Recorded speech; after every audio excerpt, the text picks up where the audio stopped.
조선 역사상 가장 억울한 왕이 있습니다. 전쟁에서 나라를 구했지만 아버지에게 인정받지 못했고, 실리외교로 전쟁을 막으려 했지만 반역자로 몰렸으며, 결국 왕자에서 쫓겨나 67세의 유배지에서 쓸쓸히 죽은 왕. 바로 광해군입니다. 광해군은 1575년 선조의 둘째 아들로 태어났습니다. 하지만 그의 어머니는 후궁이었습니다. 서자라는 신부는 그의 평생을 따라다녔습니다. 아버지 선조는 적자에 대한 집착이 강했습니다. 정비의인왕후가 아이를 낳지 못하자 선조는 다른 후궁의 아들 신성군을 점찍어 두었습니다. 1592년 임진왜란이 터졌습니다. 일본군이 파죽지세로 밀려오자 선조는 급하게 광해군을 세자로 책봉했습니다. 그 이유가 충격적입니다. 장남 임해군은 포악해서 민심을 잃었고 신성군은 피난길에서 병으로 죽었기 때문입니다. 속어법으로 세자가 된 광해군. 하지만 그는 아버지의 기대 이상으로 활약했습니다. 18세의 나이로 분조를 이끌며 전국 8도의 경문을 본의 의병을 모집했습니다. 평안도, 함경도, 강원도를 누비며 군량미를 모았습니다. 백성들은 피난간 선조 대신 최전선에서 싸우는 세자에게 마음을 주었습니다. 하지만 아이러니컬하게도 바로 이것이 문제였습니다. 아들의 인기가 올라갈수록 선조는 불안해했습니다. 전쟁이 끝나자 선조는 광해군을 견제하기 시작했습니다. 다른 왕자들에게는 공신 칭호를 내렸지만 전쟁을 승리로 이끈 광해군은 제외했습니다. 그리고 1606년 선조는 세계비 임모광후에게서 적자 영창대군을 얻습니다. 선조의 속마음이 드러났습니다. 서자 광해군을 패하고 적자 영창대군에게 왕위를 물려주려 한 것입니다. 다행히 1608년 선조가 갑자기 사망하면서 광해군은 34살의 나이로 왕위에 오릅니다. 즉위 후 광해군은 의외의 모습을 보여줍니다. 먼저 대동법을 시행해 백성들의 세금 부담을 줄였습니다. 전란으로 파괴된 국가를 재건하기 위해 양전을 실시해 숨겨진 토지를 찾아냈습니다. 그의 재위 기간에 동의보감이 완성되었고 소실된 창덕궁과 창경궁이 재건되었습니다.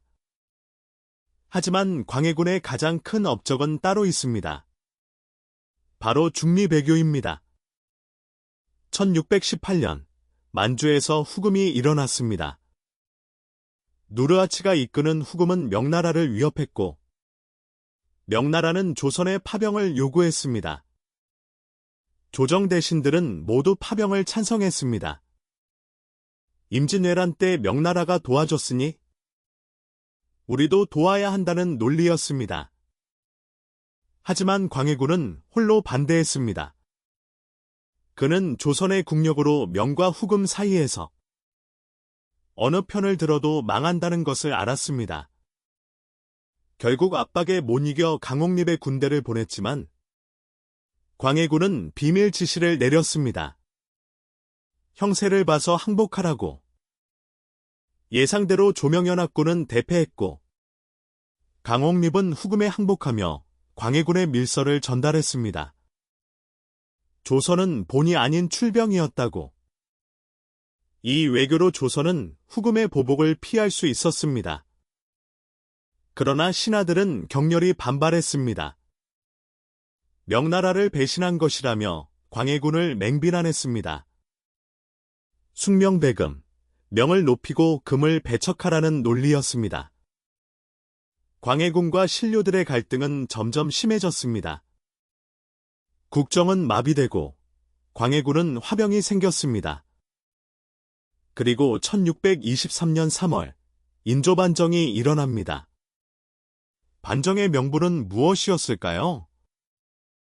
영창대군을 죽이고 임목대비를 유폐한 패모살제. 그리고 명나라를 배신한 배은망덕이었습니다. 광해군은 폐위되어 유배길에 올랐습니다. 강화도, 태안, 교동도를 전전하다 제주도까지 밀려났습니다. 그리고 아이러니한 일이 벌어집니다. 반정으로 왕위에 오른 인조는 광해군이 그토록 피하려던 전쟁을 맞이합니다. 1627년 정묘호란, 1636년 병자호란. 인조는 삼전도에서 청태종에게 무릎을 꿇었습니다. 3번 절하고 9번 머리를 조아리는 삼배구고들의 조선 역사상 가장 치욕적인 순간이었습니다. 유배지에서 이 소식을 들은 광해군. 그의 심정은 어땠을까요? 자신이 막으려던 비극이 자신을 몰아낸 자들에 의해 현실이 된 것입니다.